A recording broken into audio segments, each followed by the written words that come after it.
할렐루야. 우리 주님을 사랑하시면 아멘 하시겠습니다. 마이크 소리가 지난주와 다른 것 같은데 괜찮은가요? 좀 울리지 않나요? 방송국에 조금 만져줬으면 좋겠습니다. 하나님의 성령께서 오늘 우리 가운데 함께 하시는 것을 믿습니다. 성가대조 찬양은 사실상 한 번 불러서는 안 되고 막 서너 번은 불러야 막 어깨도 들썩거리고 막 몸도 움직이고 싶은 그럴 정도로 하늘을 향해 천국을 가는 순례자의 이 소망이 막 넘쳐나는 찬양인데, 앉아서 듣기는 좀 그렇죠. 막 춤을 추며 불러야 되는 그런 찬양인데, 오늘 성가대 귀한 찬양 하나님께서 기뻐 받으신 줄로 믿습니다. 여러분 혹시 시장이 반찬이다 들어보셨나요? 아무리 맛있는 걸 놓아도 배가 부르면 별로 맛이 없어요. 배가 고프면 아무거나 맛있어요. 오늘 권사님들 오늘 특별히 저녁에 회식이 있었습니다. 원주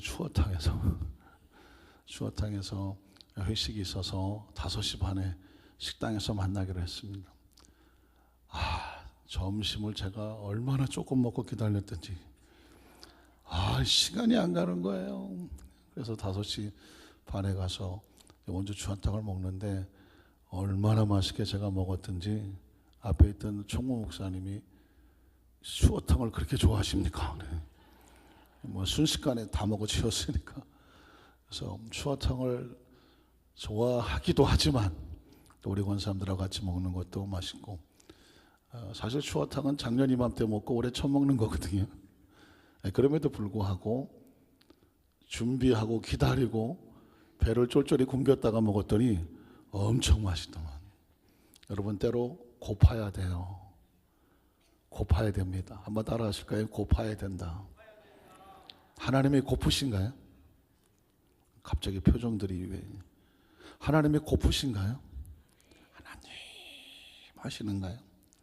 평상시 별 문제가 없을 때는 뭐 하나님이 별로 안 고프죠. 뭐 하나님 없어도 살아가는데 별로 지장이 없어요. 그러나 하나님이 없으면 안 되겠다는 상황에 처져야 되면 이렇게 되죠. 하나님 하죠. 그런 기억 있으신가요? 금식도 하고 절야도 하고 부르짖어 작전 기도도 하고, 그럼에도 불구하고 길거리 가면서 눈물 질질 흘리면서 주여 주여, 성전에 나와서 기도하면 주여 주여. 정말 절박하면 주여도 안 나오는 거 아세요? 정말 절박하면 주여도 안 나와요. 뭐예요? 하나님 앞에 심정을 토로하는 것입니다. 그런 예배가, 하나님이 고픈 예배가 하나님이 당겨오시는 거죠. 하나님이 고파야 되죠. 성령님이 고프신가요? 성령님이 고프신가요? 여러분 성령은요 영적인 흐름을 타야 돼요. 아까 우리 찬양하는데 제가 가만히 앉아 있을 수가 없었어요. 성도들이 찬양하는 모습을 보니까 성도들 가운데 이미 막 은혜가 충만한데 그 충만한 것을 더 마음껏 펼쳐갔으면 좋겠다. 저도 견디다 못해 일어서서 다시 한번 같이 일어나 춤을 추며 찬양하기를 원했습니다. 왜냐하면 성령은 타야 됩니다. 성령의 흐름을 타야 되고요, 성령의 바람을 타야 되고요, 성령의 역사를 타야 돼요. 하나님의 역사는요 그 흐름을 탄 곳에 역사가 나타납니다. 오늘도 그 성령님을 인정하고 사모하고 그 흐름을 속에 영적인 감정을 내어 맡기는 성도들에게 강력한 성령의 임재 역사가 나타날 줄로 믿습니다. 그래서 여러분 찬양 가운데 목마른 예배자라는 찬양이 있어요. 목마른 예배. 이 찬양의 작사가가 얼마나 절박하게 지었을까. 예배가 목이 마른 거예요. 한번 따라 하실까요? 목이 마른 예배자예요. 똑같이 성전에 나와 있는 어떤 사람은 예배가 목이 말라 나오는 거예요. 말씀이 목이 말라 나오는 거예요. 성령님이 목이 말라서 나오는 거예요. 어떤 사람은 배가 부른데 그냥 와서 앉아 있는 거예요. 말씀에 목이 마른 사람은요 말씀 하나에 벌써 심령이 뜨거워질 거예요. 근데 여기저기 뭐 들은 게 많은 사람은 별로는 맛이 좀 간이 잘 안 된다. 벌써 받아들여지는 게 달라지는. 심령을 내려놓고 한번 따라 하실까요? 성령님, 성령님, 목이 마릅니다. 예배의 목이 마릅니다. 기도의 목이 마릅니다. 말씀의 목이 마릅니다. 은혜의 목이 마릅니다. 그 심령을 가지고 열어놓으면 그냥 부어지는 대로 은혜요. 부어지는 대로 은혜요. 오늘 이 밤에 우리 성도들 가운데 그 은혜가 임하시기를 주님의 이름으로 축원합니다. 우리 목마른 예배자 우리 함께 찬양하겠습니다.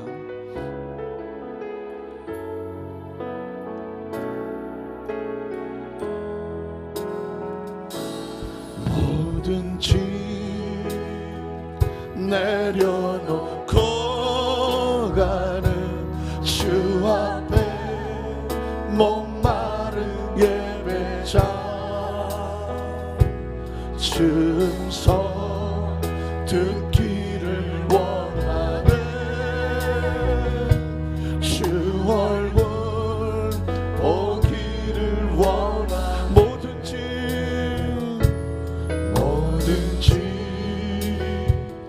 내려놓고 가는 주 앞에 목마른 예배자 증서 듣기를 원하네. 주 얼굴 보기를 원하네. 성령 하나님 이곳에 가득한 주님을 높이며 경배합니다.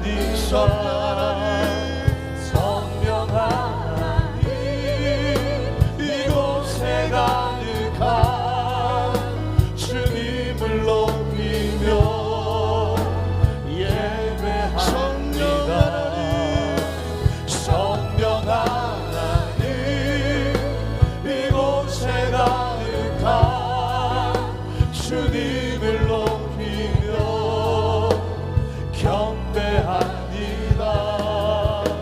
성령 하나님 이곳에 가득한 주님을 높이며 예배합니다. 예배가 절박한 사람은 어떤 심정이냐면요, 제가 실명을 들어서 또 죄송한데 우리 휠체어를 타고 오시는 우리 지은수 권사님이에요. 아시는 분은 아시겠지만 다리가 불편하시죠. 그 통증이 이루 말할 수 없습니다. 거의 진통제를 달고 사셔야 되는 상황입니다. 하나님 앞에서 예배를 드리지 않으면 견딜 수가 없어요. 밤새도록 통증, 새벽만 기다려. 그 휠체어를 타고 비가 오나 눈이 오나 성전을 향해 달려와서 기도해야 살겠다는 거예요.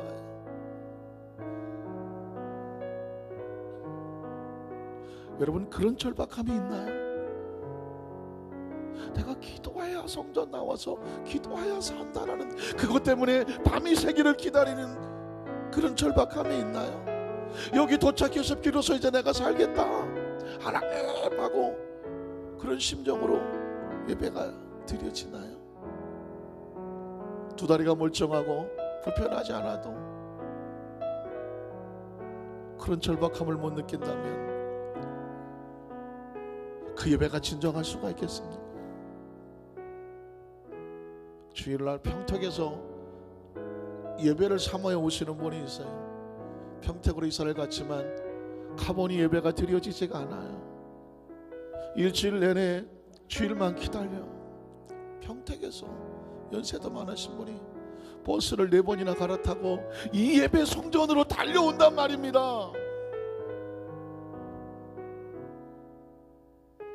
그런 절박함이 있으신가요? 사랑하는 성도 여러분, 진짜 크리스찬은 예배가 절박한 거예요. 수십 년을 교회 다니고 하고 단 하루가 절박해서 하나님 앞에 나와서 그 심정이 하나님 앞에 드려지는 예배하고 어느 곳이 가치가 있겠습니까?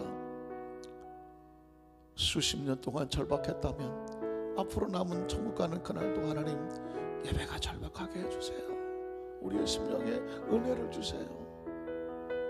우리 한 번 더 이 찬양을 부를 때에 그냥 이 찬양 속에서 하나님을 향한 우리의 심령이 가사가 아닌 심령으로 하나님 앞에 전달되어지기를 간절히 주의 이름으로 축복합니다. 우리 간절한 마음으로 뭐든지 내려놓고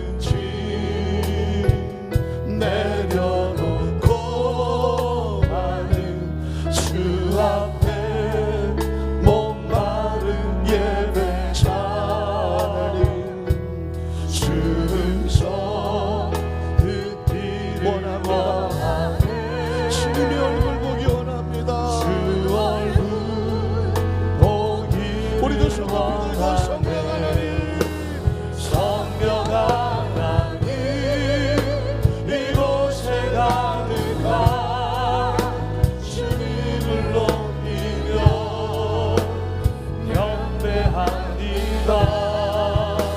성령 하나님 이곳에 가득한 주님을 높이며 예배합니다.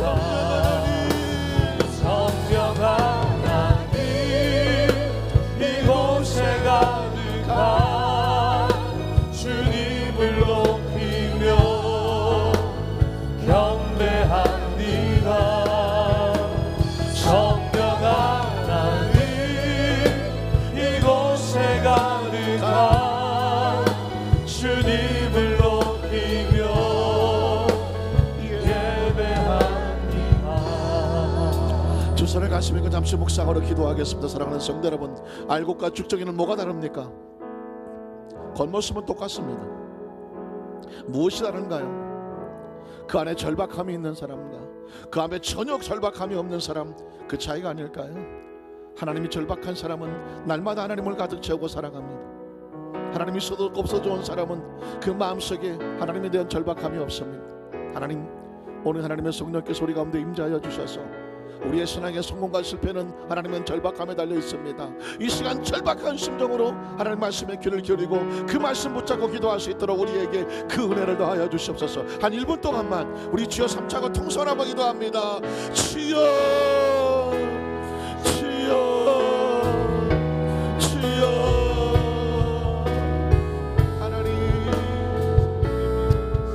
하나님 된 절박함이 견뎌 예배의 목이 마르고 기도의 목이 마르고 늘 우리의 심령은 끓고 하나님이 없으면 아무것도 없습니다. 하나님이 있어야 모든 것이 있습니다. 하나님도 더 하나님께 가까이 나갈 수 있도록 자꾸만 우리의 심령은 무뎌집니다. 찬양의 감동이 없습니다. 기도의 감동이 없다면, 말씀을 들어도 감동이 없다면, 예배의 감동이 없다면 굳어버린 심령이 아닙니까? 하나님, 우리는 하늘남의 나라가 절박합니다. 하나님의 심령이 절박합니다. 오직 하나님만 필요하고 이 세상을 이겨나갈 수 있는 능력은 하늘에서 옵니다.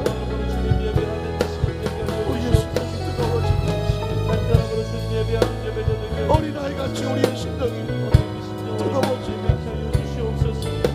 사람이 보이지 않게 하시옵소서. 하나님만 보이게 하여 주시옵소서. 하나님만 보이게 하여 주시옵소서. 말씀이 성령이 그 심령을 거스르게 하시옵소서. 오직 성령 하나님만 보이게 하시옵소서. 성령 하나님,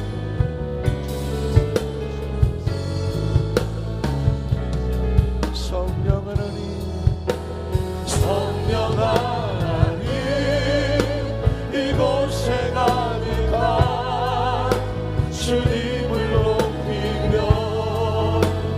경배하리라. 성령 하나님 이곳에 가득한 주님을 높이며 예배합니다. 성령님 인정합니다. 성령님 환영합니다. 성령님 모셔드립니다. 성령님 바람같이 불같이 생수같이 우리 가운데 임하여 주시옵소서. 오늘 이 밤에 기도하지 않고는 견딜 수 없는 마음으로 찬양과 예배와 말씀으로 무장하지 않고는 견딜 수 없는 절박한 심령으로 이전을 향하여 달려난 우리 모든 성도의 가슴 속에 하늘을 여시옵시고 이곳을 주목하시옵소서. 이곳에서 드려지는 기도에 귀를 기울여 주시옵시고 이곳에 드려지는 찬양이 하늘에 닿게 하여 주시옵소서. 우리의 절박함이 하나님의 마음을 뜨겁게 하기를 원합니다. 하나님의 마음이 우리 가운데 쏟아져 임하기를 원합니다. 세상에서 어떤 상처와 아픔과 절망과 좌절과 눈물과 고통이 있었다고 할지라도 하나님의 손이 우리의 등을 두드려 주시고 우리 손을 붙잡아 주시고 두려워하지 마라, 놀라지 마라, 참으로 내가 너를 도와주리라, 나의 의로운 손으로 붙잡아 주리라, 강하고 담대하라. 하나님 오늘도 선포하시옵소서, 말씀하시옵소서. 이 성전을 나갈 때 하나님의 영으로 충만해서 세상을 발 아래 밟고 나가는 당당한 하나님의 성도를 될 수 있도록 역사하여 주시옵소서. 예수님 이름으로 간절히 축복하고 기도드리옵나이다. 아멘. 자, 여기서 한번 축복하실까요? 하나님으로 절박하십시다. 예수님 이름으로 절박하십시다. 성령님으로 절박하십시다. 할렐루야. 제가 그 전에 페이스북에다가 그런 글을 쓴 적이 있었습니다. 제가 늘 쓰는 단어가 절박하고 절실하다. 어느 날 절박하고 절실하다는 단어도 약하더라고요. 그래서 만들어낸 단어가 뭐냐면, 한번 따라하실까요? 급박하고 급실하다. 요즘은 뭐 한글도 막 만들어냅니다. 그냥 각자 쓰는 거예요. 왜냐하면 절박하고 절실한 거 가지고는 표현이 안 돼요. 안 돼요. 어떤 때는 정말 절박하고 절실한 거 갖고 안 되잖아요. 급박하고 급실하다. 여러분, 하나님은 정말 급박하고 급실하고, 하나님과 단 한순간도 틈이 벌어지면 안 되기 때문에 그런 표현을 쓰는데, 예배 나오신 우리 모든 성도님들에게 하나님의 성령께서 그냥 단 한순간도 놓치지 아니하고 늘 동행하시고 함께 하시는 은혜가 임하시기를 주의 이름으로 축원합니다. 한번 따라하실까요? 교회는 그를 위하여 간절히 하나님께 기도하더라. 교회는 그를 위해서 간절히 하나님께 기도하더라. 이런 제목으로 말씀의 은혜를 나누기를 원합니다. 우리가 금요일 예배 때마다 함께 나누는 말씀의 본문은 사도행전입니다. 사도행전은 사도들의 행한 것을 기록해 놓은 것이다. 그래서 이 사도행전은 또 다른 별명이 있는데 성령행전이라고 말을 합니다. 그것은 왜냐하면 성령이 행하신 것을 기록해 놓았기 때문입니다. 왜 사도행전이라고 이름은 붙여져 있는데 별명은 성령행전이라고 또 낯이 붙여놓고 있을까? 더 정확하게 말하면 사도들이 무슨 힘이 있어서 자기들끼리 행하겠습니까? 사도들이 한 것처럼 겉으로 보일지 모르지만 그 배후에 성령께서 사도들을 붙잡으시고 사도를 통해서 역사하셨기 때문에 겉으로 본 기억은 사도행전이지만 배후는 성령님이 역사하시는 성령행전이더라. 이 사도행전의 내용은 총 28장으로 되어 있는데 두 가운데로 나눌 수가 있습니다. 두 개로 나눌 수가 있는데, 하나는 1장부터 12장까지는 국내 선교는 국내 선교, 그리고 13장부터 28장까지는 해외 선교가 되는 것입니다. 그러니까 사도행전은 처음 하나님께서 초대교회를 세우시고 국내 유대와 사마리아 국내 지역에다가 복음이 전파되어지는 것이 역사하는 거라면, 이제 13장서부터는 저 유럽으로 복음이 나가는 해외 선교가 나옵니다. 그래서 성령은 뭐 하시는 분이냐? 교회를 세우고 전도하고 선교하신다. 한번 따라하실까요? 성령님은 교회를 세우고 전도하고 선교하신다. 이게 성령께서 역사하시는 가장 주된 목적입니다. 자, 그러면 이런 질문이 생기죠. 그러면 국내 전도의 리더자는 누구고 해외 선교의 리더자는 누굴까? 인물이 나와야 되지 않겠습니까? 그래서 사도행전에 등장하는 두 사람의 인물의 대표적인 인물은 뭐냐면 베드로와 사도 바울이라고 말하는 것입니다. 그래서 사도행전 1장부터 12장까지는 베드로의 역사가 나타나고요, 13장부터 28장까지는 바울의 역사가 나타납니다. 적어도 사도행전은 여러분의 머릿속에 사도행전은 성령행전, 1장부터 28장, 1장부터 12장까지는 국내 선교, 13장부터 28장까지는 해외 선교. 그 선교의 리더자들은 1장부터 12장까지는 베드로, 그리고 13장부터 28장까지는 바울. 그러면 여러분 사도행전의 전체적인 아웃라인을 머릿속에 둘 수 있게 됩니다. 오늘 본문은 12장이란 말이죠. 12장. 그러면 국내 선교가 거의 끝이 나고 베드로의 사역의 마지막 부분에 와 있는 거죠. 그러면 13장부터 누가 나올까요? 바울이 나오게 돼 있죠. 12장에서 13장 넘어가려니까 제가 마음이 아파요. 왜요?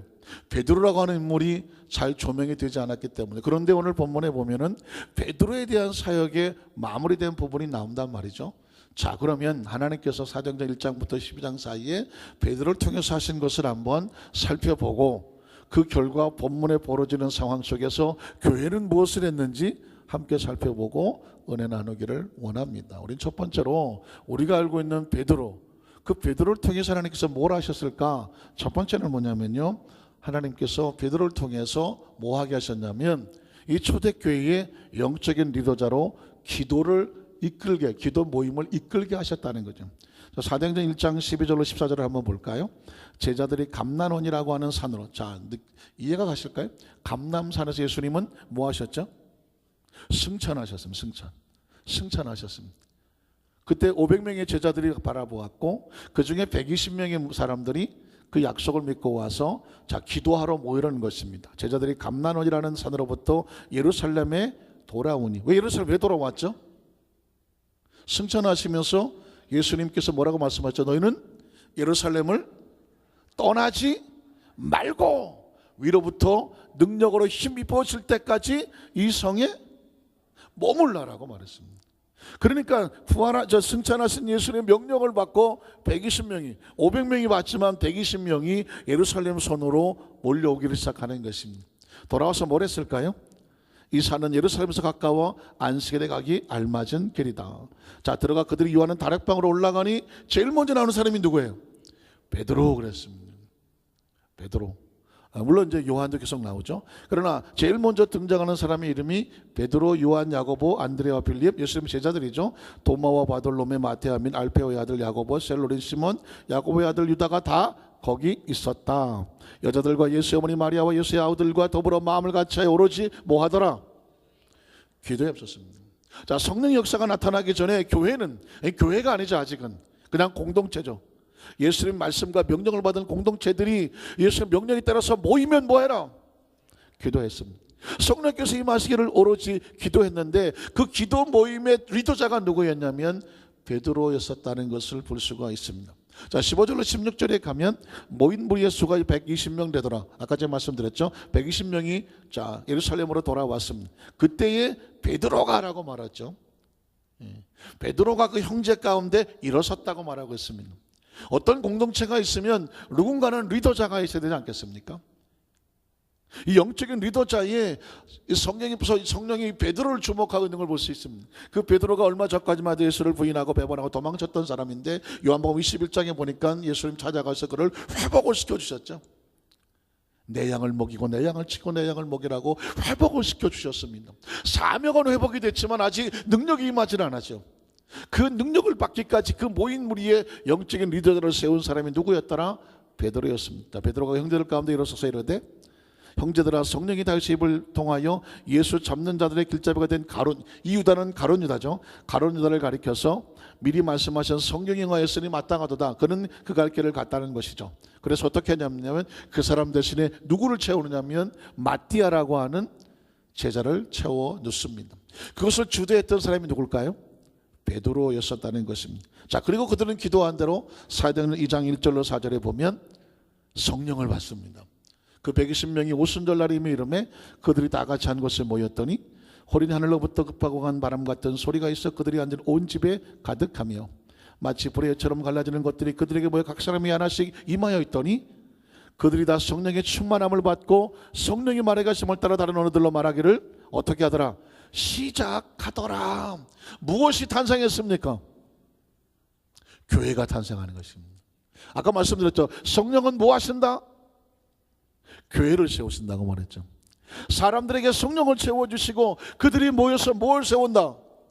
교회를. 그래서 여러분, 초대교회는 사도행전 2장 1절로 4절로 출발한 거예요. 순복음이 왜 순복음이냐?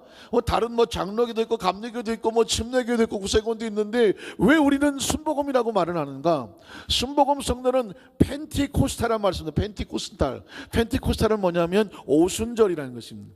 자, 아까 사도행 2장 1절에 오순절 날이 이미 이름에 그들이 다 같이 모였다고 말씀하죠. 성령 받겨서 기도하지 않았습니까? 오순절날 성령이 임했단 말이죠. 그래서 이 순복음 교회는 그 출발을 어디에 두냐면 사도행전 2장에 두고 있는 것입니다.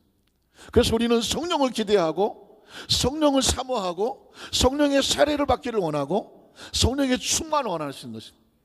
이 순복음교회 성도들이 이렇게 얘기하는데 아멘 이렇게 작으면 아닌데, 이거 다시 시작하면, 자, 순복음은 뭐냐면 펜티코스탈, 하나님의 성에 오순절 교회가 사도행전 2장에서 출발했다. 그러니까 우리 교회의 모태는 사도행전 2장과 같아요.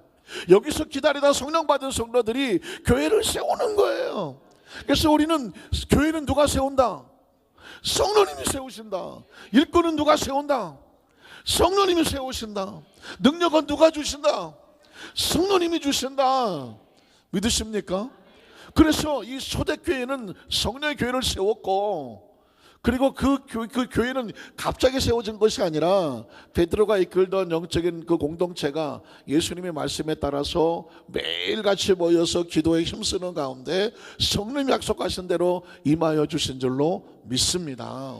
자, 그러면 어떤 일이 벌어질까요? 이 성령 세례가 벌어진 것을 이해 못하는 사람들이 있지 않습니까? 대낮에 막 방언이 터지고 막 난리를 치고 기도를 하니까, 여러분, 1974년도 엑스플로 74라 그래서 빌리그레엄 목사님이 의대 와서 대형 집회를 할 때에 아마 그 자리에 계셨던 분들 계실 거예요. 저도 그 자리에 있었거든요. 그 당시 학생이었었는데 전 장로교인이었어요. 옆에 아마 순복음교회 학생들인 것 같아요. 비는 주룩주룩 내렸는데 우산 쓰고 앉아서 그 집회에 참석을 하는데 통성기도를 시키더라고요. 우리는 장로교에서 통성기도를 해본 적이 없어요. 기도하려면 다 눈 감고 있는 거죠. 기도하면 눈 감고 있는 거예요. 근데 옆에서 우산 속에서 남학생, 여학생들이 애들이 막 통성기도를 하는데 방언을 하는데, 그때 처음 느낌이 뭐냐면 오싹했어요. 오싹했어요. 그리고 무서웠어요. 왜? 듣도 보도 못한, 우리는 한 번도 들어본 적이 없어요. 그래서 우리는 수근거리기 시작했습니다. 저건 뭐야? 어떤 여학생은 이렇게 말합니다. 무섭다고 말합니다. 왜 예배를, 왜 기도를 왜 저렇게 하지? 저 무슨 어느 나라 말이야? 알아들을 수가 없었습니다. 그때 당시 제 생각으로는 무섭고 두렵다는 생각밖에 안 들렸어요. 그러면서도 저는 무슨 수도원에 있는 수도사들도 아닌데요, 나하고 학력도 비슷한 애들 같은데 쟤네들이 저렇게 기도를 한다? 저건 어디서 오는 걸까? 사실 궁금한 것도 없진 않았어요. 그러나 그때 생각은 굉장히 두렵고 이상하고, 미쳤나? 별 생각이 다 들었습니다. 제가 왜 얘기를 말씀드리냐면, 초대교회 때 오순절날 120명이 성령을 받고 그 자리에서 불을 받았으니까 난리를 치지 않겠습니까? 그 예루살렘의 그 유대 그 명절을 지키려고 왔던 사람들이 보고 대낮부터 술 처먹고 저것들 막 술 취했다고 난리를 친단 말이죠. 그때 그들 앞에 서서 당당하게 성령의 세례가 왜 벌어지고 이 상황이 어떤 현상인지를 담대하게 외쳤던 사람이 누구냐? 베드로였었다는 것입니다. 사도행전 2장 14절로 18절에 보면 베드로가 11사도와 함께 서서 소리를 높였다. 이르되 유대인들과 예루살렘에 사는 모든 사람들아, 이 일을 너희로 알게 할 것이니 내 말에 귀를 기울이는. 자, 베드로가 나서고 있지 않습니까? 이 초대교회에 교회가 세워지고 가장 앞서 나갔던 사람이 바로 베드로였습니다. 어쩌면 가장 비굴하고 나약하고 흔들리고, 원래 이름이 시몬이거든요. 갈대란 말입니다. 귀가 얇아갖고 팔랑팔랑 거리는 그런 나약한 사람이었는데, 하나님이 사람을 성령을 세워서 리더자로 세우니까 그 앞에서 당당하게 설 수 있도록 만들어 주십니다. 한번 따라 하실까요? 하나님께서 베드로를 바꿔놓으셨다면, 베드로를 사용하신다면 우리도 사용하신다면, 믿으십니까? 베드로는요, 인간적으로 따지면 그 양반보단 우리가 훨씬 나을 수도 있어요. 나을 수도 있어요. 왜냐하면 베드로는 원래 성격이 불같아서 막 하다가도 너 죽어, 그러니까 도망가 버리잖아요. 한 계집적인 말 한마디에도 그냥 예수를 모른다고 부인하고 배반하고 비겁하고 비굴한데 아주 짝이 없는 사람이거든요. 예수님 부활했다는 설교에서도 자신이 없어서 나가지도 못했던 나 같은 놈은 죽어야 돼. 옛날 어부로 돌아갔던 그럴 정도로 아주 나약한 사람이었어요. 오죽하면 이름이 시몬이요. 시몬의 뜻이 뭐라고요? 갈대야, 갈대.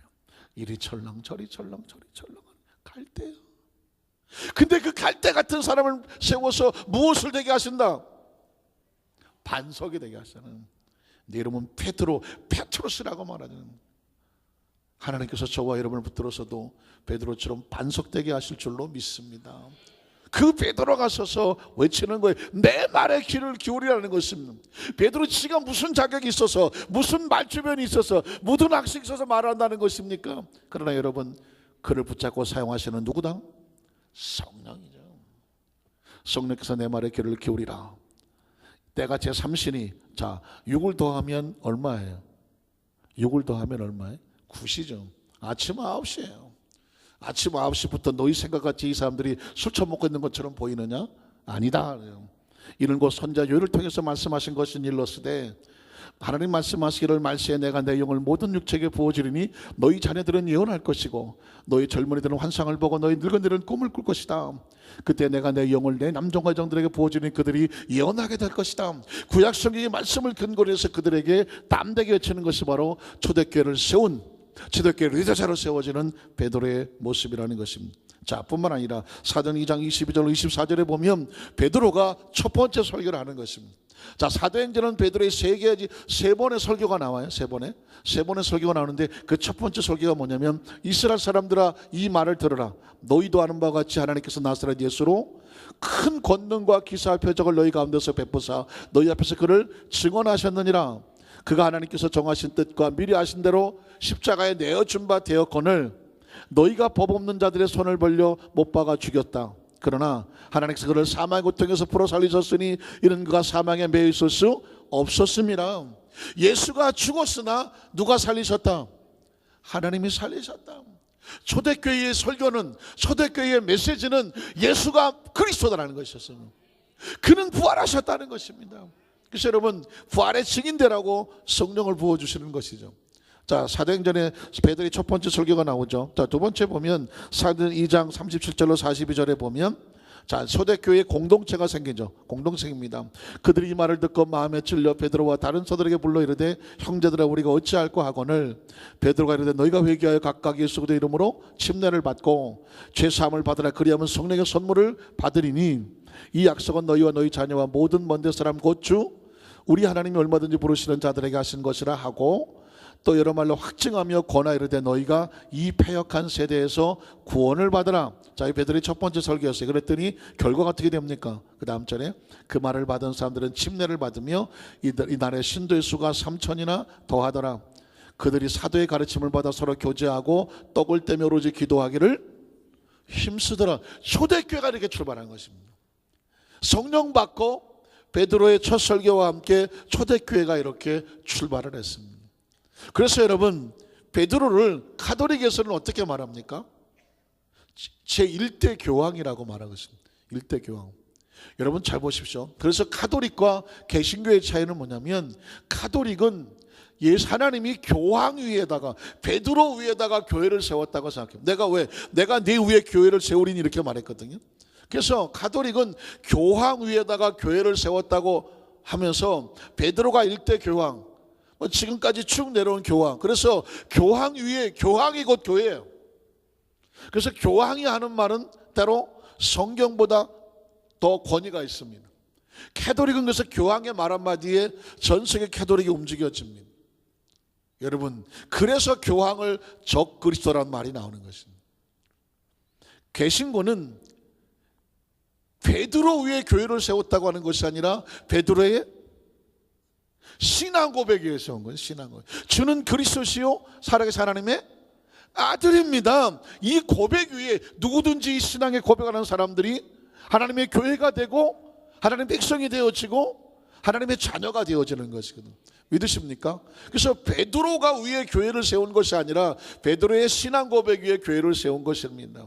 그래서 이게 캐톨릭과 개신교의 차이가 갈라지는데 그래서 캐톨릭의 교황이 적 그리스도 또는 666의 어떤 것으로 추정이 되는 이유가 뭐냐면 그가 곧 하나님인 것처럼 그 자리에 올라서 있기 때문에 성경의 권위보다 앞서기 때문에 그런 추정을 받고 있는 것이죠. 그래서 여러분, 캐톨릭은 겉으로 보기에는 뭐 개신교하고 별 차이가 없는 것처럼 보일지 모르지만 우리 개신교 입장에서는 캐톨릭을 뭐라고 말하냐면 다른 종교라고 말합니다.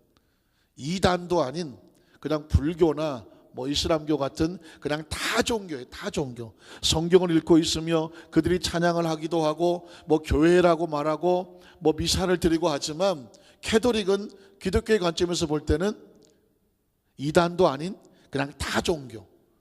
한번 따라 하실 필요 있어요. 다 종교다. 그래서 여러분, 뭐 천주교가나 뭐 개신교가나 뭐 별 차이 똑같은 교회인데 여러분, 똑같은 교회가 아니에요. 그 교회에서 카톨릭에서 나온 거예요. 루터가 종교 개혁을 하면서 아니다, 오직 의인은 믿음으로 산다라고 말씀 붙잡고 나와서 프로테스탄트 항거하는 사람들, 그리고 리포메이션 종교 개혁해서 우리가 캐톨릭과 달라지는 게 뭐냐면 베드로 위에 교회를 세웠다고 하는 사람은 캐톨릭 교황, 베드로의 신앙 고백에 세웠다고 하는 사람은 개신교 프로테스탄트라고 말하는 것입니다. 자, 그 다음 절에 보면 사도행전 3장 6절로 8절에 보면 베드로를 통해서 치료 역사가 나타나죠. 베드로가 이르되 은과 금은 내게 없거니와 내게 있는 것을 내게 주노니. 아주 중요합니다. 만약에 베드로 위에 교회를 세웠다고 하면 베드로 자체의 능력이 나타나야 되죠. 그러나 베드로는 말합니다. 나는 아무것도 없다. 내 속에 있는 누구? 예수 그리스도의 이름으로 일어나 걸을 치어다라고 말하는 것입니다. 그가 예수를 그리스도라고 믿는 고백 위에 역사가 나타나는 것이지 베드로에게 능력이 나타나는 것은 아니라는 것입니다. 베드로는 그래서 초대교회가 발전되어 나가는 데 있어서 그의 신앙 고백을 통해서 치유 역사가 나타납니다. 사도행전 3장 11절로 16절에 보면 이제 베드로의 두 번째 설교가 나오는데 나은 사람의 베드로와 요한을 붙잡으니 모든 백성이 크게 놀라며 달려나가 솔로몬의 행거기를 돌리는 곳에 행각에 모이거늘 베드로가 이것을 보고 백성에게 말하되. 자, 두 번째 설교죠. 이스라엘 사람들아, 이를 왜 놀랍게 여기느냐? 우리 개인의 권능과 경건. 자, 베드로는 솔직하게 말하죠. 우리 개인의 권능과 어떤 경건에서 이 사람을 걷경하게처럼 왜 우리를 주목하느냐? 우리를 주목하지 말라. 그 다음 절에 보면 이 아브라함과 이삭과 야곱의 하나님 곧 우리 조상의 하나님이 그의 종 예수를 어떻게 하셨느니라? 영화롭게 하셨느니라. 자, 영화로움을 받으실 분은 예수님이죠. 너희가 그를 넘겨주고 빌라도에 놓아주기로 결의한 것을 너희가 그 앞에서 거부하였으니 너희가 거룩하고 의로운 일을 거부하고 도리어 살인한 사람을 놓아주기를 구하여 생명의 주를 죽였도다. 그러나 자, 초대교회 설교는 항상 그리스도의 부활을 증거했죠. 하나님이 죽은 자 가운데서 그를 살리셨다. 베드로의 첫 번째 설교도 하나님이 예수를 살리셨다. 두 번째 설교도 하나님이 죽은 자 가운데 그를 살리셨다. 우리가 이 일의 증인이다. 성령 받으면 뭐가 된다? 증인된다. 무슨 증인? 예수가 부활하셨다는 것입니다. 그러니까 우리의 심령 속에 이 부활신앙이 얼마나 중요한, 제가 지난 부활절 때 얼마나 부활신앙을 강조했습니까?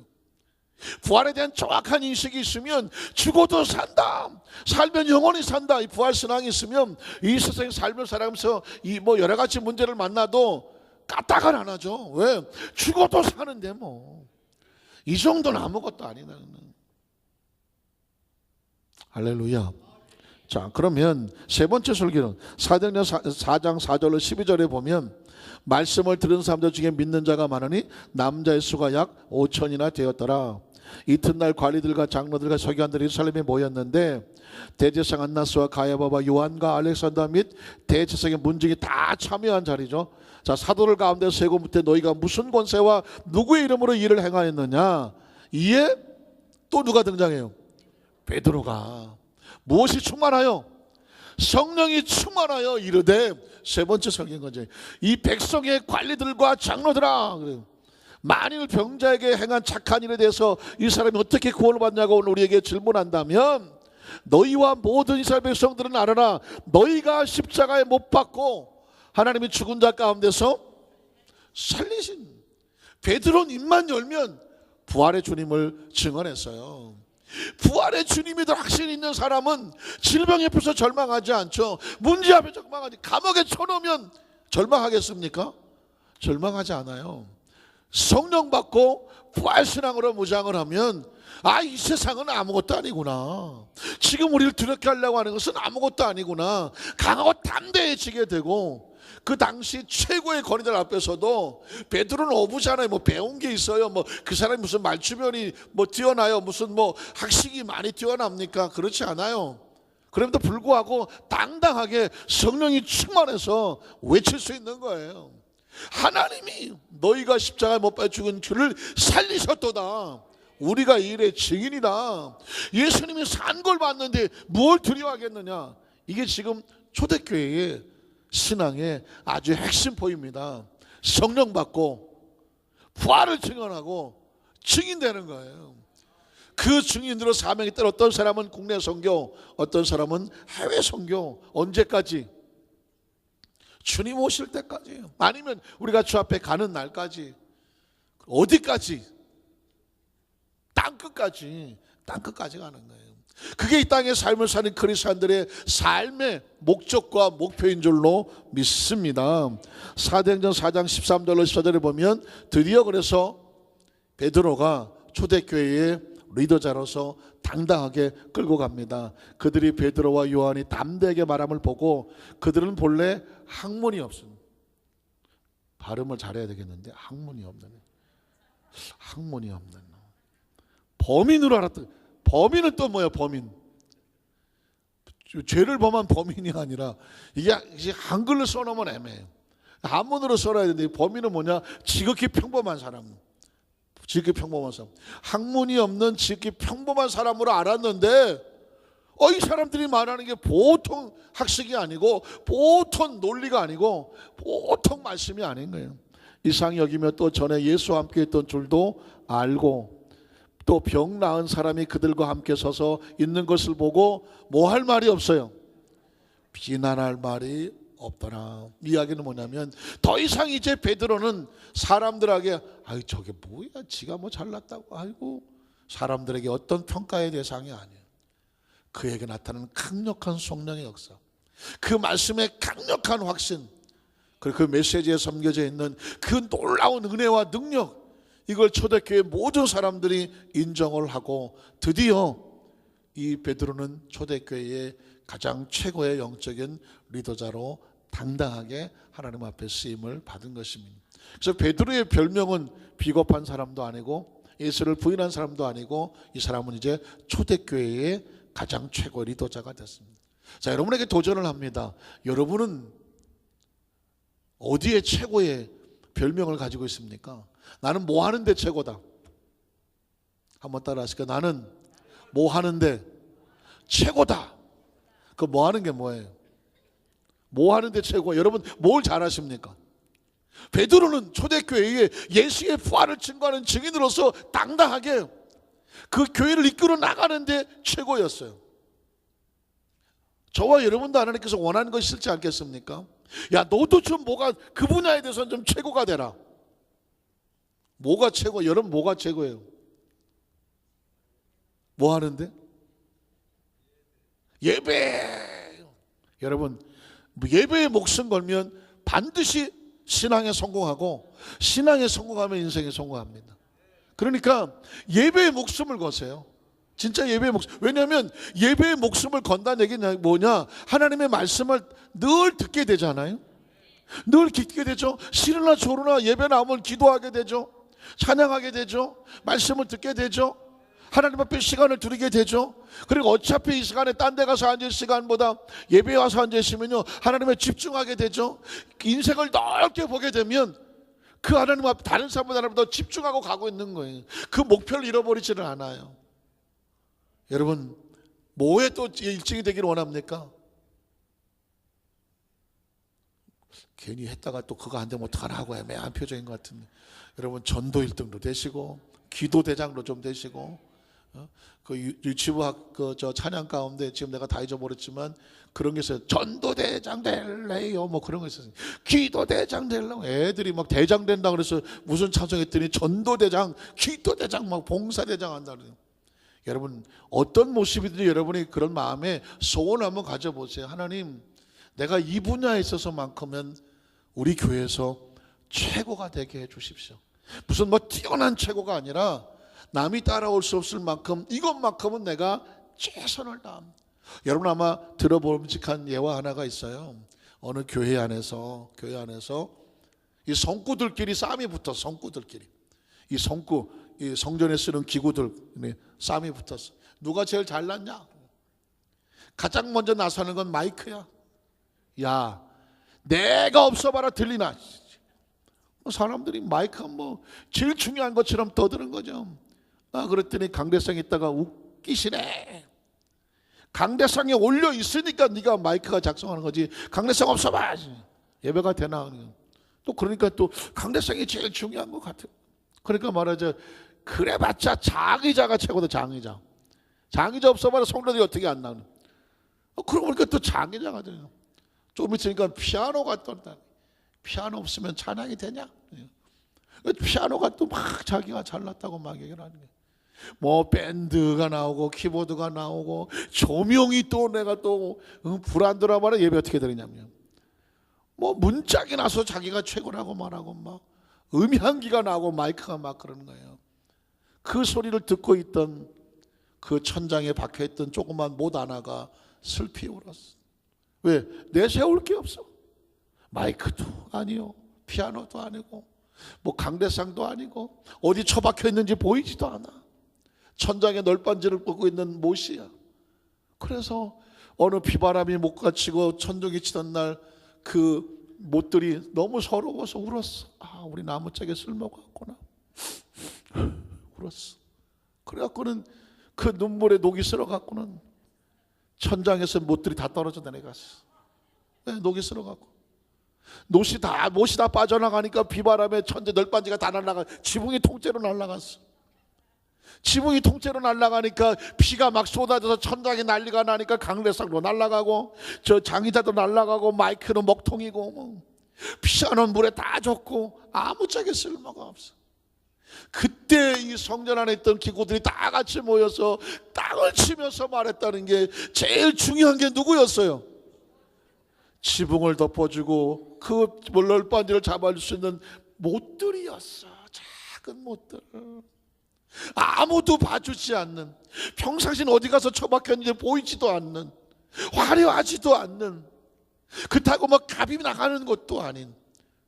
그런데 그 못들이 자기 역할을 못하고 다 주저앉아 버리니까 나머지는 다 쓸모가 없어졌어. 여러분, 그냥 웃고 지나가기에는 굉장히 중요한 의미가 있습니다. 하나님의 나라에, 아니 이 성전 안에 쓸모없는 것이 하나라도 있던가요? 없어요. 각자 자리에서 역할을 해줌으로 말미암아 전체가 움직일 수 있는 거예요. 우리 교회는 누구 하나 화려하게 잘나는 사람도 없고 그렇다고 절대로 못난 사람도 없어. 하나님이 보시기에는 다 귀하고 소중한 내 새끼들이야. 하나님 보시기에는. 아니에요 목사님, 나는요 모두 부족하고 어쩌고 저쩌고 하시면 그 사람이 더 귀해. 왜? 그런 많은 핸디캡과 그런 많은 장애물과 여러 가지 그런 어려움을 가지고 더 나와. 그러니 하나님 보시기에 얼마나 귀합니까? 제가 아까 그랬죠. 주일마다 평택에서 오시는 분이 계셔. 안산에 사시다가 평택으로 이사를 가셨어. 동네 교회 몇 번 갔는데 예배가 안 돼. 참 그것도 은혜요. 그냥 적당히 그냥 사시면 되는데 왜 사서 고생을 하셔? 평택에서 여기를 버스 4번인가 갈아타고 온데 몇 시에 나와야 되는 거야 도대체? 연세도 60도 훨씬 넘으셨는데 걱정될 정도예요. 그 주일날 나가시면서 목사님하고 가는 그런 분은 어떻게 해야 돼? 두 손으로 잡아서 어떻게 딸리 편할 방법은 없어. 내가 어떻게? 집사님 이거밖에 그냥 그걸로 다요. 근데 다음 주엔 이번 주는 못 오시겠네. 또 와서 진짜 또 와서 어떻게? 이거밖에 못해. 그러다 보니까 제 마음속에 저렇게도 오시는데 혹시라도 불편하고 힘드시면 어떨까 막 마음이 저미더라고요. 여러분 그렇잖아요. 자식이 열 있으면 그 중에 누구 하나가 아프면 다른 자식들 건강하도 있지만 그 아픈 자식이 더 부모가 마음이 간다면서요. 우리가 하나님 앞에서 모자라고 부족해요. 하나님, 나는 저 사람보다 잘나지도 못하고요, 뭐 그렇게 화려하지도 못해요. 걱정하지 말라니까요. 그 자리에 작은 모처럼 그곳에서 그냥 눈물로 드려지는 기도를 누가 들으실까요? 하나님이 들어주시는 것입니다. 그래서 하나님은 더 연약할 때, 힘들 때는 어떻게 하시냐? 가슴에 안고 가신다고 그랬잖아요. 가슴에 안고 간다고. 그래서 제가 늘 성경 기준 낸다니까요. 이스라엘 백성이 언제 행복했을까요? 애굽에 있었을 때, 광야를 지날 때, 가나안에 들어갔을 때 언제가 행복했을 것 같아? 애굽은 적당히 눈치만 먹고 살던 지장이 없는, 시키는 것만 잘하면 돼. 광야는 구름기둥 불기둥 그걸로 뭐 부지런히 쫓아다녀야지, 안 쫓아다녔다간 그냥 광야에서 마른 명태로 끝나는 거예요. 가나안은 꿈에 그리던 가나안이니까 거기 가서 내 마음대로 열심히 하면 살 것 같아.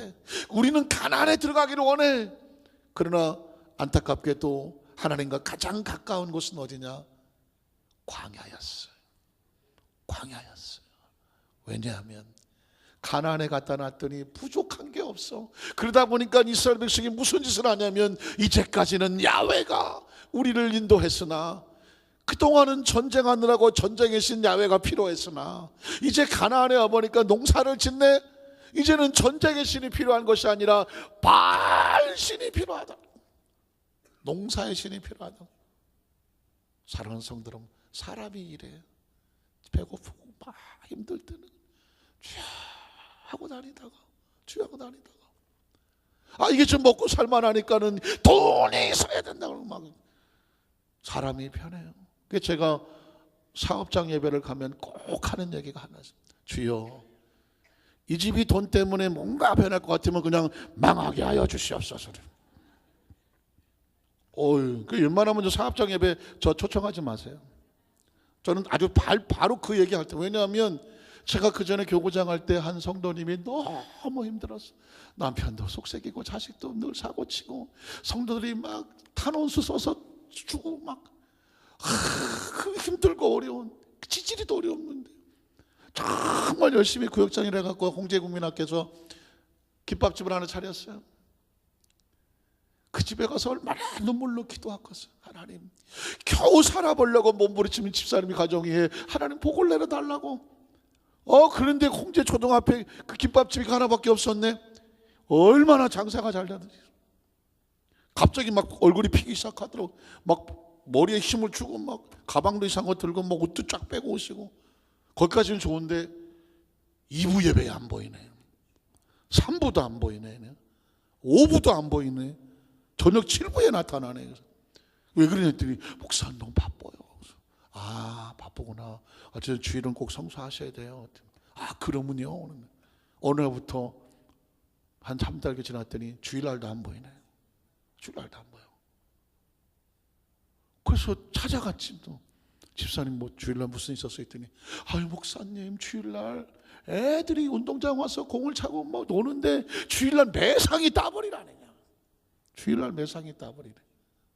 주일날 안 열 수가 없대. 그래서 예배를 못 드린대요. 조금만 좀 돈 좀 벌고 가면 안 되겠냐고. 갑자기 제 생각에 이게 어떻게 된 걸까? 이게 축복인가? 그래서 알았다고 뭐 주일날 문 열어야 된다고 매상이 따버리고 뭐 어쩌고 그러니까는 알았다고 그러는데, 한 3개월 지났더니 집사님이 주일날 2부 예배를 왔어. 목사님, 왜냐고, 왜 군밥집 안 하고 왔냐고 그랬더니, 큰일 났어요. 왜 큰일 났냐고 했더니, 그 김밥집 잘 된다고 그 옆집에 7개가 생겼어. 그래갖고는 그냥 쫄싹망하게 생겼어. 새로 생기는 김밥집 얼마나 또 별로 누드 김밥에 뭘 잔뜩 집어넣어갖고는 새로운 걸 개발해갖고는 이 집이 망했어. 그래서 제가 뭐라 그럴게요? 쌤통이다 그냥. 그럴 수는 없고, 그러면서 목사님 제가 뭘 잘못했나 봐요. 알면 되시오. 그냥 기도합시다. 또 그래서 하나님께서 또 다른 방법으로 축복을 해주는데, 그때 내가 깨달은 게 있어요. 이 사업장 개업 예배 가서는 무조건 축복하는 게 아니구나. 하나님과의 올바른 관계에 성공할 수 있도록 지침을 줘야 되는구나. 그 다음부터는 가서 그래서 하나님 이 집의 물질의 축복을 주시되 감당할 만큼만 주십시오. 그래서 서운할지는 모르지만 감당할 만큼만 주십시오. 혹시 그 이상 들어와서 흔들 것 같으면은 막아 주십시오. 아멘을 안 하시네 왜? 그 다음에 가서 그런 얘기를 했어요. 그러면서 제가 이렇게 기도하겠습니다. 그랬더니 어떤 분은 눈물을 흘려요. 목사님, 그게 정답이고요. 만에 하나 내가 흔들릴 것 같으면 목사님 말씀하신 것 꼭 기억할게요. 사랑하는 성도 여러분, 어떻습니까? 제가 아까 죄송하지만 우리 권사님 휠체어 타고 오신 권사님 설명을 들었어요. 우린 다리가 너무 아프셔갖고 진통제가 아니면 못 먹는다잖아요. 그래서 밤새도록 하면서 새벽을 기다려. 뭐 하려고? 예배 오려고. 예배 와서 앉아서 기도해. 그나마 덜 아프다는 거예요. 사랑하는 성도 여러분, 아주 조심스럽지만 그 고통과 아픔인 것 같은 거가 하나님이 안고 끌고 오시잖아요. 깔고 오시잖아요. 신앙이 어느 정도 단계 올라가시면 꼭 기억하셔야 돼요. 가난이 축복이 아니라니까. 광야에서 하나님이 주시는 만나 메추라기 그냥 겨우 먹고 사는 것 같아도 하나님이 안고 가면 그게 축복이에요. 안고 가면 축복이에요. 만약에 단절되는 순간 그 처참한 고통은 이루 말할 수도 없어요. 그래서 영적으로 같이 있어야 돼. 꼭 같이 있어요. 우리 사랑하는 안산교회 성도 여러분, 여러분의 별명 중 뭐 각자 다 많이 했지만 그저 하나님 앞에 안겨가는 사람에게 되기를 주의 이름으로 축복합니다. 자, 그런데 한 가지만 더 시작하면 이 베드로가요 감옥에 갇힙니다. 사도행전 12장 1절로 4절을 보면 그때 헤로드 왕이 손을 들어서 교회 중에서 몇 사람을 헤아려 하더라. 교회는 항상 핍박을 당했습니다. 왜? 세상의 마귀의 세력들이 교회를 내버려 두지를 않아요. 크리스찬을 내버려 두지를 않아요. 영적인 리더를 절대로 내버려 두지를 않아요. 그래서 초대교회가 발전해 나가고 베드로가 리더자로 세워졌는데 안타깝게도 헤롯이라고 하는 사탄의 하수인이 나타나서 교회를 핍박합니다. 몇 사람을 헤아려 하여 요한의 형제 야고보를 칼로 죽입니다. 순교를 삽니다. 유대인들이 이걸 보고 야, 그 잘됐다. 아이고 고소하다라고 말합니다. 기뻐하는 것을 보고 그러면 베드로도 잡자. 최고 리더자니까 베드로 잡자고 할 때 때는 무교절 기간이라 그래서 잡음에 베드로 옥에 가두어 군인 내식인 네 패에 맡겨 지키고 유월절 후에 백성 앞에 끌어내고자 하더라. 베드로가 옥에 갇혔으면 여러분 어떻게 생각하십니까? 우리는 여기서 굉장히 중요한 영적인 관점을 봐야 됩니다. 교회는 항상 평안하지 않아요. 교회는 항상 대적을 받습니다. 크리스찬은요 그냥 잘 먹고 잘 살고 편안한 게 축복이 아니에요. 왜냐하면 죄 속에서 살아가려면 죄를 이기려면 항상 죄와 싸워야 돼요. 물에 빠진 사람은요 물을 거슬려 오기 위해서 끊임없이 물의 저항을 이기고 헤엄을 쳐야 돼요. 물에 끌려가면 빠져 죽는 거예요. 마찬가지입니다. 교회는 세상을 거슬려 가는 곳이에요. 크리스찬은 세상을 거슬려 가는 거고요. 영적인 리더는 세상을 거슬려 가는 사람이에요. 세상에서 핍박을 받거든 기뻐하고 즐거워하라 그랬습니다. 왜? 그게 크리스찬 인정을 받는 것입니다. 여러분 아시는 것처럼 어떤 정신과 병원에서 정신병자들이 인기 투표를 했잖아요. 그랬더니 한 의사가 압도적으로 1위로 당선이 됐어. 우리나라 사람들은 무조건 1등 되면 너무 좋아하죠. 너무 축하하고 막 박수 쳐줬어. 정신병자 환자들이 꽃도 막 갖다 주고 1등이라고. 궁금한 거예요. 내가 왜 1등 됐는지. 그래서 왜 내가 1등 됐냐 했더니 아 선생님이 우리랑 가장 비슷하시다고. 선생님이 우리랑 가장 비슷하시다고. 아, 딴 선생님들 우리하고 너무 달라. 근데 선생님은 행동하는 거나 말하는 거나 거의 우리하고 별 차이를 못 느끼는. 어떻게 생각하십니까? 너도 미친놈이야. 당신도 이상하다. 여러분 크리스찬은요 세상에 갖다 놨는데 우리하고 별 차이 못 느껴. 좋은 얘기일까요? 나쁜 얘기일까요? 너나 내나면 도찐개치 이건 안 좋은 거예요. 크리스찬 어디다 갖다 놨는데 술자리에서는 술 맛이 없어야 되고 어디 놀러 가서는 너 때문에 안 되겠다 이제 하고 크리스찬은요 따돌림을 받아야 돼. 구별돼야 돼요. 세상이 어떤 그 죄 속에서 어떻게 되느냐? 그 사람은 아니다라고 따로 빼놔야 된다니까요. 교회는 그런 곳이잖아요. 핍박을 받습니다. 베드로가 감옥에 갇힙니다. 사랑하는 성도 여러분, 우린 절대로 함부로 판단해서 안 됩니다. 크리스천들이 어떤 어려운 문제를 만날 때 그 사람이 왜 어려운 문제를 만났을까 했을 때 먼저 사건 뭐냐면 재수가 없어서 그래 저거. 저거 또 뭔 죄를 지었나? 아니면 어쩐지 평소 하는 게 저래. 사람은 우리 쉽게 돌 던지기 쉽고요, 쉽게 판단하기 쉽고요, 쉽게 그 사람에 대해서 나쁘게 말하고 싶어 해요. 여러분, 베드로가 감옥에 갇혔어요. 누가 좋아할까요? 반대하던 유대인들이 좋아해요. 누구는 근심할까요? 교회는 근심을 해요. 크리스천은 하나님의 사람들 어려움을 당하면 기뻐하고 즐거워하는 게 아니에요. 뭐 해야 돼요? 근심하고 어떻게 하면 도와줘야 되지? 어떻게 해야 되지? 위에서 기도하는 사람이 교회라는 것입니다. 그래서 베드로가 감옥에 갇혔는데 성경에 보니까 그 다음 절에 뭐라고 말하고 있어요? 12장 5절에 보니까 이에 베드로는 옥에 갇혔고 저는 깜짝 놀랐어요. 교회는 이라고 말하고 있어요. 성도라고 말할 줄 알았거든요. 성도라고 말할 줄 알았어요. 그랬더니 교회는 그를 위해서 간절히 하나님께 뭐 하더라? 기도하더라. 교회가 뭐냐? 하나님의 사람들이 리더자가 아니면 직분자가 아니면 성도가 어려움을 당했을 때 그를 향해서 돌을 던지고 핍박하고 아니면 패가 갈려지고 하는 것이 아니라 뭐 하는 것이에요? 그를 위해서 간절히 기도하는 게 교회예요. 왜? 교회를 세우신 분이 누구예요? 성령이잖아요. 우리를 세우신 분이 누구예요? 성령님이잖아요. 그러니까 같은 성령을 받은 사람은 누가 됐든 간에 어려운 문제를 만나면 모여서 뭐 해야 돼요? 간절히 기도하는 게 교회란 말이죠. 하나님의 사람들이 어려운 문제를 망하는 이유가 있어요.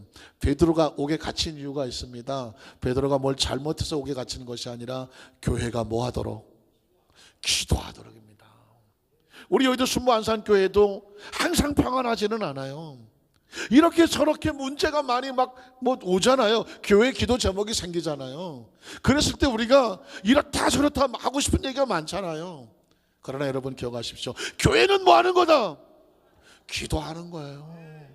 성가대도 있고 여기 봉사자들도 있고 있는데 어떤 문제가 있어요. 기도 제목을 내놓죠. 왜 내놓습니까? 교회는 뭐 하는 곳이니까, 같이 기도해 주는 것이니까.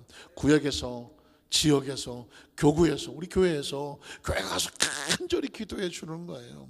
말씀을 정리합니다. 여러분 아시는 것지만 앞으로 나오겠지만 베드로는 교회가 기도해서 감옥에서 나오게 됩니다. 내보내줄 수밖에 없게 됩니다.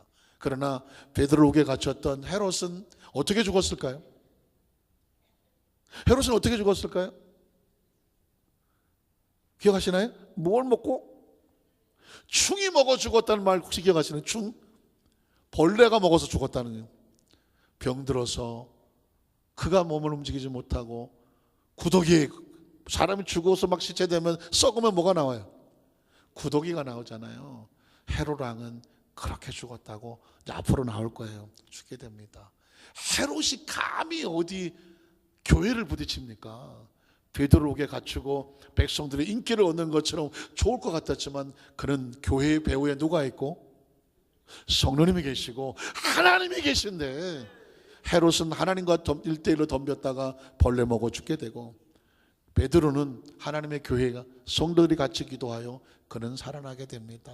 사랑하는 성도 여러분, 한 분 한 분이 교회입니다. 우리 모두가 교회입니다.